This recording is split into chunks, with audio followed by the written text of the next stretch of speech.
আচমকায় তেলিয়ামুড়া মহকুমা প্রশাসন সহ খাদ্য ও জনসংবরণ দপ্তরের সাঁড়াশি অভিযান তেলিয়ামুড়ার বিভিন্ন বাজারে।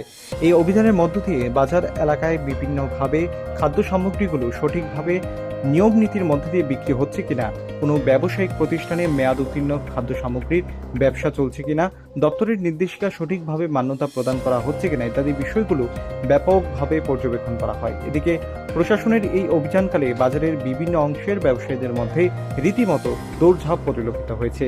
এদিকে গোটা অভিযান সম্পর্কে দপ্তরের তরফ থেকে দাবি করা হয়েছে, এ সময়ের মধ্যে প্রশাসনের নীতি নির্দেশিকাগুলো সঠিকভাবে মান্যতা প্রদান করা হচ্ছে কিনা এগুলো যেমন দেখা হয়, ঠিক এর পাশাপাশি ক্রেতা স্বার্থ যাতে কোনোভাবেই লঙ্ঘিত না হয় সেই বিষয়ে দৃষ্টি নিবন্ধক রেখেই আজকের এই অভিযান।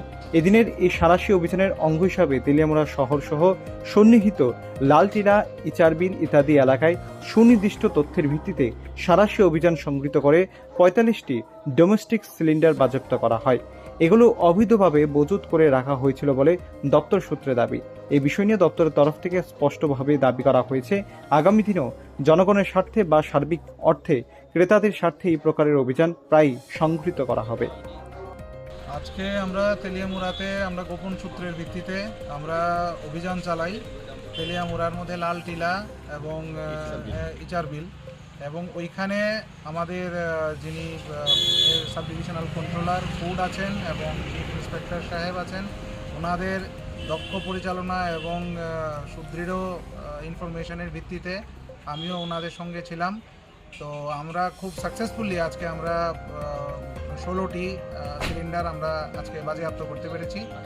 28টা সিলিন্ডার আমরা বাজেয়াপ্ত, দুটো জায়গা থেকে 28টা সিলিন্ডার বাজেয়াপ্ত করতে পেরেছি, যেগুলো অবৈধভাবে বাড়ির মধ্যে রাখা ছিল। এই আপনারা দেখতে পাচ্ছেন এখানে আমরা সব সেগুলোকে স্টক করেছি, এগুলোকে আমরা বাজেয়াপ্ত করেছি। স্যার, মানে এদের সঙ্গে কালোবাজারের সঙ্গে জড়িত কাউকে কি আটক করা সক্ষম হয়েছে স্যার? আমরা ওদের বিরুদ্ধে আইনগত যথাযোগ্য ব্যবস্থা আমরা নেব, এটা পরবর্তী পর্যায়ে হবে। এই মুহূর্তে আমরা যে 28টা সিলিন্ডার আছে সেগুলো আমরা অবৈধভাবে যেগুলো বাড়িতে মজুত করা রাখা ছিল সেগুলো আমরা বাজেয়াপ্ত করেছি। পরবর্তী পদক্ষেপ আমরা ধীরে ধীরে আইনগতভাবে ব্যবস্থা আমরা করতে হবে। আর পাশাপাশি আমরা এক্সপায়ারিও জিনিসও আমরা অনেকগুলো চিপস প্লাস খাবার অনেক কাগজ জিনিসপত্র আমরা পেয়েছি যেগুলো এক্সপায়ার্ড হয়ে গেছে। সেই দোকানকে আমরা তালা দিয়ে দিয়েছি। সেই দোকানদারকেও আমরা আইনগত ব্যবস্থা আমরা নেব, প্লাস ওই দোকানকে আমরা তালা দেওয়া হয়েছে।